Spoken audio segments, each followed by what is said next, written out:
Hello, everybody. This is Joseph P. Farrell with news and views from the Nefarium on Thursday, March 15th, 2018. The year is rushing by, and just a brief announcement. There is no vid chat tomorrow. I want all my members to keep checking in with the schedule on vid chats this month. The schedule may change at the last minute and change very quickly due to some circumstances out of my control. But anyway, please watch that very carefully. I am going to be doing an interview tomorrow night with a dark journalist. I don't know what it's about. He's asked me on to share some news. So whenever he does that, that means there's something in the works. So anyway, be looking for that to post probably in the next week or so once he gets his editing done. Big news in Europe, and it's news that is not really being reported. I've linked this Zero Hedge article. The article itself was picked up by Zero Hedge. It originally appeared on Gold Core earlier this week on Tuesday. Really interesting news, and the title of the article is Hungary's Gold Repatriation Adds Growing Protest Against U.S. Dollar Hegemony. And I think it's more than that, and I'm going to be advancing some of my speculation as to what may be going on here later on in this news and views. But let me read some paragraphs here. Hungary is joining the list of nations repatriating its gold from depositories in the West, and in this case, London. I think this is a huge development, and I think it is intimately related to other stories going on in Europe. So here we go. Quote, a country's sovereignty is becoming the driving force of so many changes in the geopolitical sphere today, whether it is Brexit, surprise electoral victories in Central Europe, or a change in trade deals. Sovereignty is at the forefront of so many of these decisions. One of the first indicators that there was a change in the water when it comes to globalization and international cooperation was through central bank gold buying and repatriation. For some time now, many central banks have been working on building up their gold reserves and ensuring that they are stored on its own soil and soil it believes to be safe and trustworthy. Pardon me. The most recent central bank to make this change is that of Hungary.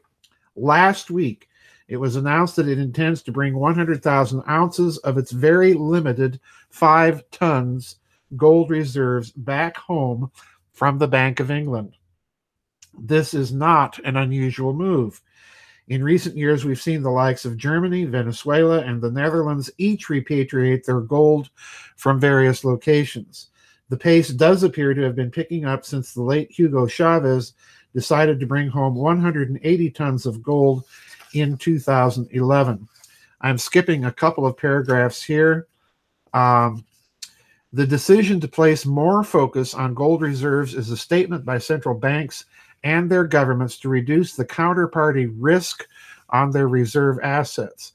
When holding another country's currency, you are vulnerable, and the same applies to when a third party holds your gold at a time when their own assets are perhaps more exposed than you're comfortable with. In other words, what he's really saying there is you bring your whole gold home when you think it may be confiscated or literally stolen by a party where you have it on deposit. And in this case, it's London. And of course, this reflects even more directly on the way that the trustworthiness of the New York Federal Reserve, which is the largest international gold depository, is viewed. So in other words, trust is breaking down, folks.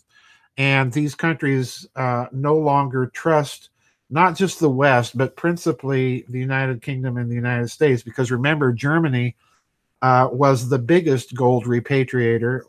Germany has the world's second largest gold reserves, according to the official statistic.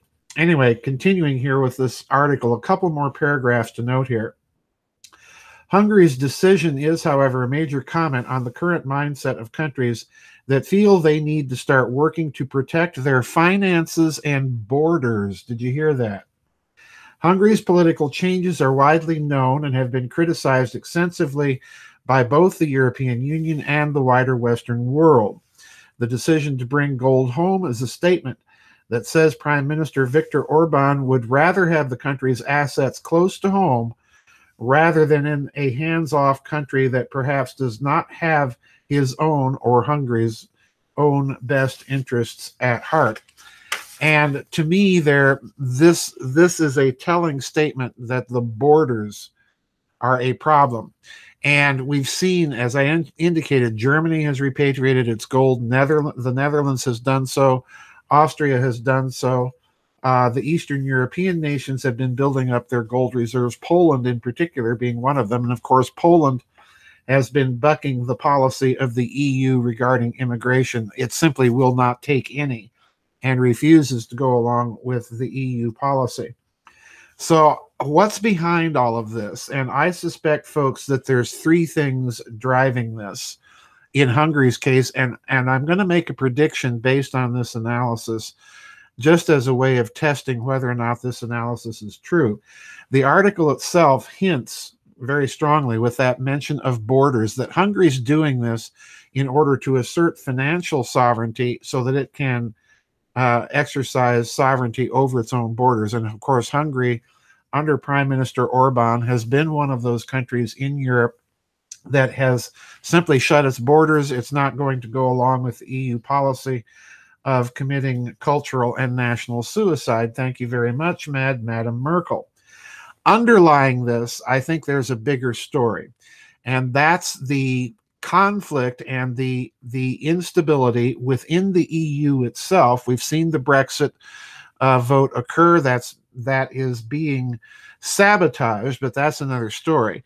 We've seen the recent Italian elections, and that's a huge part of this story as far as I'm concerned, because the European banking system is not in the best of shape. And there's one bank in particular, Europe's largest bank by far is Deutsche Bank. And Deutsche Bank has, as I've indicated in a number of blogs, has a lot of derivatives still on its books. In fact, of that 17 quadrillion or 14 quadrillion, I forget exactly what the figure was, of derivatives that was announced back in 2008, Deutsche Bank ended up being the bank with the most amount of these derivatives on its books. So this bank is not in good shape.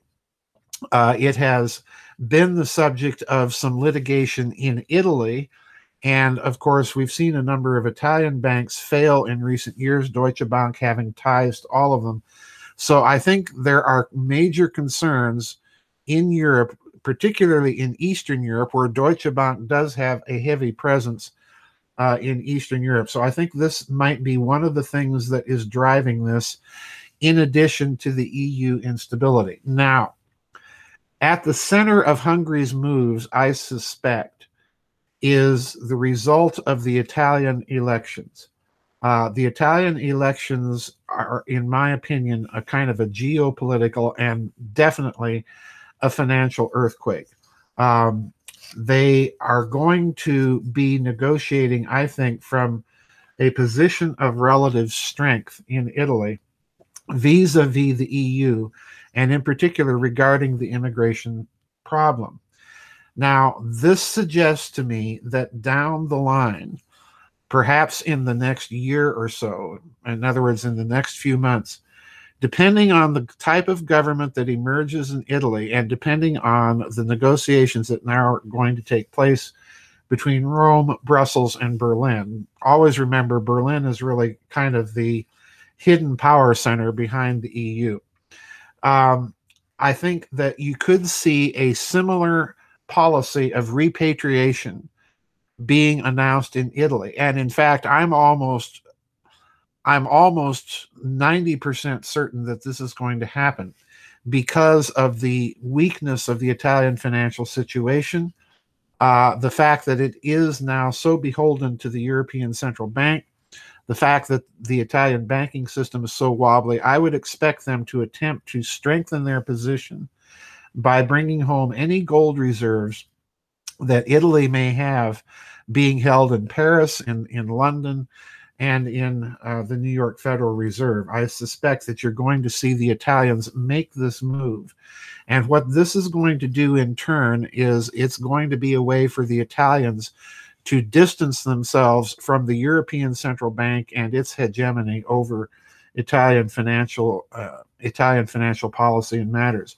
So this is a huge story, and as I suggested a couple of weeks ago in response to the Italian elections, watch Italy and what it does vis-a-vis Eastern Europe, because I think Italy is also going to try to position itself as a spokesman for those countries in Eastern Europe that have been ravaged by austerity policies in conjunction with Merkel's open borders policy.